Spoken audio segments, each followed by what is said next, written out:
November 22, 1963. President and Mrs. Kennedy arrive in Dallas, Texas to a warm welcome. Everything seemed normal. In Hazard, Ernest Sparkman went to work as usual at WKIC Radio. And at Roy G. Everso School, 91-year-old Mabel Burklow, the librarian, was teaching. Everything seemed normal. It was a lovely day. Sun was shining somewhat like today. But normal would soon turn into disbelief. Something has happened in the motorcade route. Stand by, please. Parkland Hospital, there has been a shooting. Parkland Hospital has been advised to stand by for a severe gunshot wound. Burklow was standing here when another teacher told her she'd just heard some disturbing news. And she said, Miss Burklow, they've just announced over the radio that President Kennedy has been shot.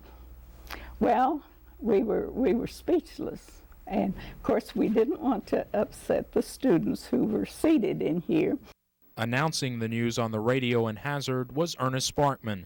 He still has the Associated Press bulletins from that day. Here's a bulletin from Associated Press. President Kennedy has been shot in Dallas, Texas. Mrs. Kennedy, riding with the President, held his bleeding head as he was rushed to a hospital in a vain effort to save his life. Burklow also had a personal connection to the assassination. Her son Sam was doing his residency in medicine at Parkland Hospital in Dallas. He saw the president being brought in and watched as doctors tried to revive him. But a short time later, the president was pronounced dead.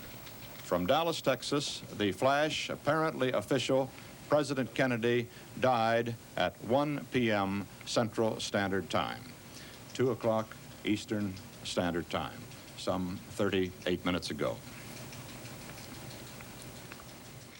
Dr. Sam Burklow now lives in California and has never talked publicly about his experience. He says he does not want to talk about it. I'm sure it was a shock to him to see the President of the United States lying there. Sparkman says talking about Kennedy's death on the radio was one of the hardest things he's ever had to do. It's not like any other broadcast that you... I even get choked up now about it, but it's hard to describe. The days that followed the Kennedy assassination were filled with shock and grief. The man blamed for killing Kennedy, Lee Harvey Oswald, was himself killed on live television. There is Lee Oswald. He's been shot. And then there was the funeral, and that image many will always remember. His son saluting him as the casket went by.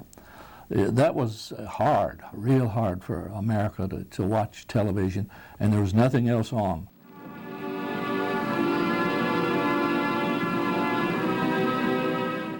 "50 years later, the Kennedy assassination is still remembered as one of the country's most painful moments and an event that defined a generation.